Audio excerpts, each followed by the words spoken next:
歡迎收睇今集嘅精英專訪。咁今集啦，我哋就請嚟咗惠理基金嘅創辦人，亦都有股壇金手指之稱嘅謝清海先生接受我哋嘅訪問。謝生你好。你好。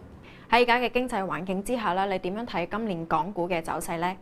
Looking specifically at Hong Kong, China, stocks here have been quite cheap. They are trading at about 10 times PE, price earnings ratio.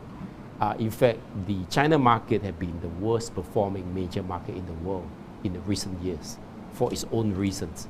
So at the moment, Hong Kong, China stocks look cheap. It looks to me like a new cycle is beginning, where partly because of abundant global liquidity, we have a good chance to start a cycle of growth and profits for stock market investors here. 咁你預期啦，恒指今年嘅目標價係有幾多呢？上網空間有幾大啊？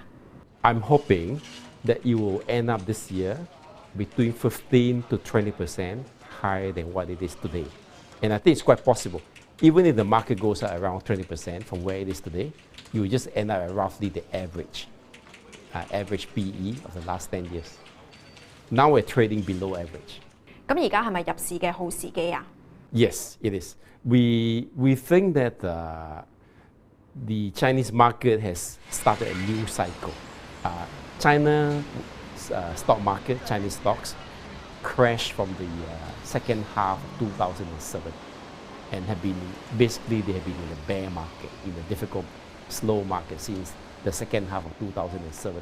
It's a very long bear market. So we think the time has come for a recovery to start, especially under this favorable global environment of abundant liquidity. 當中睇好邊一個板塊呢？ One sector that I like would be sectors that have been thrown away by investors in recent years, out of favor. This is why, for example, the manufacturing sector in the Pearl River Delta, these companies that manufacture consumer goods for export, including textile, clothing, shoes, toys, consumer electronics.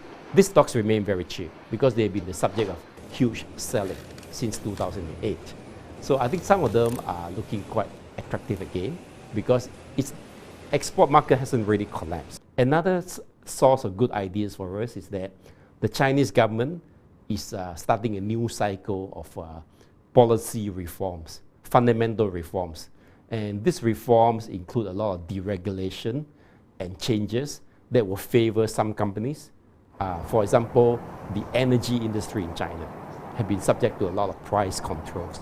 These price controls have been deregulated. So energy sector is looking quite interesting. 咁市場嘅憂慮係喺邊度呢？ One of the fears we have and many investors have is that there are some signs that Chinese economy is moving more slowly than people had expected.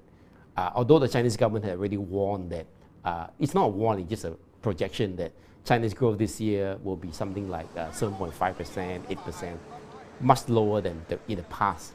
In the past, they had double-digit growth almost every year, right? So, but I think 7.5 to 8% is okay. The market already expect that.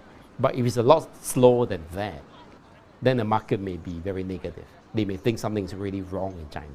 This is what we call the hard landing. If the stimulus is suddenly withdrawn by the Federal Reserve Bank of the US, which I think is very unlikely, if they suddenly decide that they will no longer do quantitative easing and interest rates go up, it will be also very negative for global financial markets.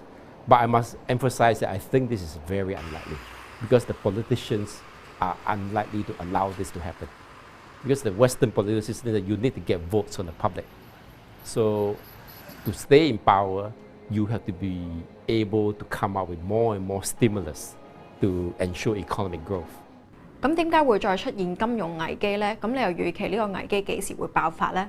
Disconnect between the stock market performing well, but the real economy is not doing well, usually leads to great imbalances in the system, like we saw in 2008, and then in Asia, we saw that in the Asian financial crisis of 1998 as well. Yeah. But this crisis usually take a few years to form. Be 3 to 5 years from today, we have the next crisis. Yeah. But I may be wrong. I'm actually hoping I'm wrong, you know. Yeah, but my common sense tells me that if you play around with the money supply like that, and you have what amounts to money printing, right? You are causing a lot of imbalances in the global economy that based on past experience, the end game usually is some kind of a crisis. 唔該晒謝生接受我哋嘅訪問，咁今集嘅時間就嚟到呢一度啦。